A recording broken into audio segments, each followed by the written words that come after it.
जय माई की। मैं आचार्य राम सुशील मिश्र पूजन विधि यूट्यूब चैनल और अपने फेसबुक पेज से आप सभी का बहुत स्वागत अभिनंदन है। आज बहुत ही रोचक, आपने थंबनेल से ही समझ गए होंगे कि हम आज चर्चा करने वाले नारियल, नवरात्रि हो या कोई भी पूजन हो हम करते हैं जब विशेष रूप से अनुष्ठान, उसमें नारियल अगर फूट जाए क्या होता है, कलश टेढ़ा हो जाए तो क्या होता है, और कलश गिर जाए तब क्या होता है। हमारा आस्था का पर्व होता है।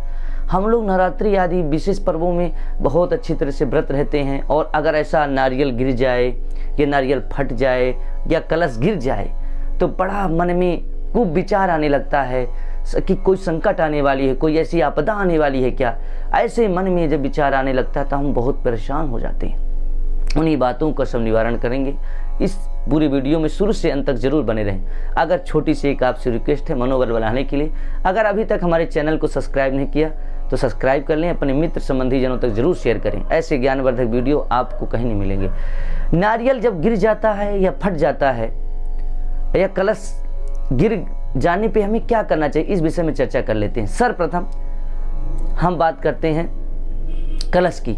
तो जब हम कलश, जैसे कलश है आप देख रहे हैं, तो कलश है, तो जब कलश की हम स्थापना करते हैं, विशेष है क्योंकि हमारा एक गवाह है, प्रतिनिधिभूत है भगवान के लिए, एक दीपक एक कलश होता है। तो कलश से मुखे विष्णु। तो कलश को जब स्थापना करते हैं तो उससे पहले मिट्टी लाते थे। मिट्टी का चयन बहुत अच्छी तरह से करना है। मिट्टी आपकी काली है, ठीक है, उसमें से ये देखना है कि उसमें पत्थर कंकड़ न होकर रख देने से कलश गिर जाए। ये सर्वप्रथम मिट्टी आपकी अच्छी होना चाहिए। फिर दूसरी बात, अब ऐसा मिट्टी में हम पानी जब डालते हैं, जब पानी डालते हैं तो हमें थोड़ा समय रुकना चाहिए। जैसे मिट्टी में हम जब बोते हैं तो उसमें थोड़ा रुकना चाहिए, क्योंकि पानी से वह क्या होती है, गलती है। तो जब कलश रख देंगे तो तुरंत तो वो कलश गिरेगा नहीं, फिर एक दो दिन बाद हमारा कलश टेढ़ा हो जाता है और ऐसा देखने को मिलता है, गिर जाता है। तीसरी चीज़ क्या होती है, जो हम जवारे, जौ या सप्तधान बोते हैं तो क्या होता है, उसके बाद भी हमारा कलश गिर जाता है। क्यों? तो आप बहुत बड़ी गलती करते हैं। जब सप्तधान या जौ हम बोते हैं तो क्या करते हैं, पूरी मिट्टी में बो देते हैं और फिर उसके ऊपर कलश रख देते हैं। नहीं, जहाँ कलश रखना है, जिस उस भू भाग में, जिस गर्भ में, उस जगह हमें जौ आदि नहीं बोना चाहिए। क्यों? उसके अगल बगल बो देना चाहिए, अच्छा भी रहता है। बीच में बोने से क्या होता है, वो अंकुरित होगा। जब अंकुरित होगा, ज़्यादा जौ है या धान्य है तो क्या होगा, वो अंकुरित होगा अपनी शक्ति के अनुसार। प्रकृति है, प्रकृति को कौन जीत सकता है, और जौ भी प्रकृति का एक स्वरूप है, तो वो कलश को गिरा देता है। ये समस्या आ जाती है।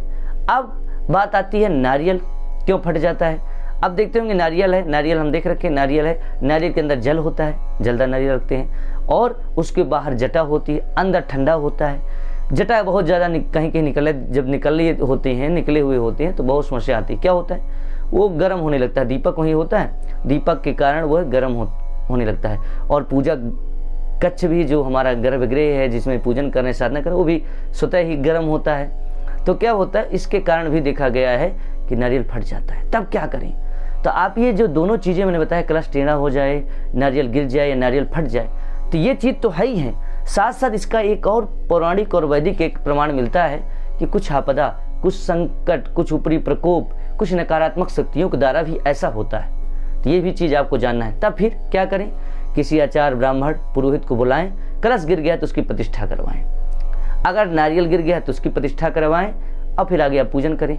अगर नारियल फट गया है, टूट गया है, तो उसको विसर्जित कराकर दूसरा नारियल ला करके प्रतिष्ठा कराएं। आगे फिर क्या करना है, उस ब्राह्मण देवता से नवाण मंत्र और एक गायत्री मंत्र का 108, गायत्री मंत्र का 108 बार जप कराएं और ब्राह्मण को भोजन कराएं। इसके विषय में यज्ञ मीमांसा कहता है, भोजनम ब्राह्मणान्नान्तु सर्वा अनिष्टस्य नाशनम। सभी प्रकार के अनिष्ट का नाश है। अगर ब्राह्मण को आप भोजन करा दे तो जो आगामी हमारे जीवन नकारात्मक या अनिष्ट आने वाला है तो उसका नाश हो जाता है। इस प्रकार से हमें ब्राह्मण को भोजन कराने से ये फल मिलता है। तो ये मेरे द्वारा दी हुई जानकारी आपको उत्तम लगी होगी, ज्ञानवर्धक। आप इस वीडियो को अधिक से अधिक अपने मित्र संबंधी जनों तक जरूर शेयर करें। वीडियो देखने और सुनने के लिए आप सभी का बहुत बहुत धन्यवाद। जय माई की।